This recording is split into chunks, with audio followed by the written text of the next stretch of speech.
BNP chairperson Khaleda Zia বলেছিলেন, বাড়ি থেকে আমাকে এক কাপড়ে বের হয়ে আসতে হয়েছে, আমাকে টেনে হিঁচড়ে সেখান থেকে বের করা হয়েছে। সম্প্রতি খালেদা জিয়ার বাড়ি উচ্ছেদে ভাঙচুর ও দুর্ব্যবহারের গোপন ভিডিও প্রকাশ করেছে দেশের বেসরকারি টেলিভিশন চ্যানেল বাংলাভিশন।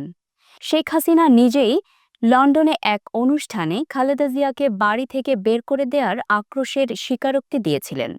উচ্ছেদের সময় কান্না বিজড়িত কণ্ঠে খালেদা জিয়া বলেছিলেন, আমি প্রায় ৪০ বছর এই বাড়িতে কাটিয়েছি।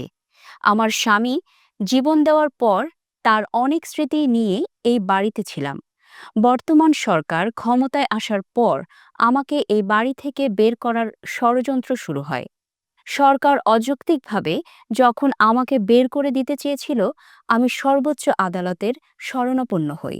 কিন্তু তার আগেই সরকার আমাকে বাড়ি থেকে টেনে হিঁচড়ে বের করে আনল। এতে মহামান্য আদালতের সম্মান ও ভাবমূর্তি দলিত হল। খালেদা জিয়া বলেন, সরকারের এই আচরণে আমি শুধু অপমানিত ও লাঞ্ছিতই নই, লজ্জিতও। তার বিরুদ্ধে অমানবিক আচরণ করা হয়েছে বলেও অভিযোগ করেন খালেদা জিয়া। তিনি বলেন, সারাদিন আমাকে কিছু খেতে পর্যন্ত দেওয়া হয়নি, অথচ তারা মিথ্যা কথা বলছে। আমি নাকি আমার বাড়ি ছেড়ে দিয়ে চলে এসেছি, সব মিথ্যা, বানোয়াট। নিজে যেতে না চাইলে তুলে নিয়ে যাও বলেও একজন হুমকি দিয়েছে। তারা জবরদস্তি আমাকে বাড়ি থেকে বের করে দিয়েছে। গ্রিল কেটে তালা ভেঙে ভেতরে ঢুকেছে। আমার লোকজনকে মারধর করেছে।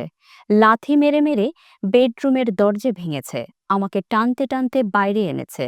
তিনি অভিযোগ করেছিলেন, আমি বিরোধী দলের নেত্রী, ৩ দফায় প্রধানমন্ত্রী ছিলাম, সাবেক সেনাপ্রধানের স্ত্রী, সাবেক রাষ্ট্রপ্রধানের স্ত্রী হিসেবেও সামান্য মর্যাদাটুকুও আমাকে দেখানো হয়নি।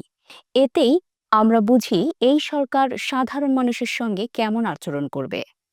কান্নাজড়িত কণ্ঠে খালেদা জিয়া বলেছিলেন, আমি এর বিচারের ভার মহান আল্লাহর হাতেই ছেড়ে দিলাম, দেশবাসীর কাছে ছেড়ে দিলাম।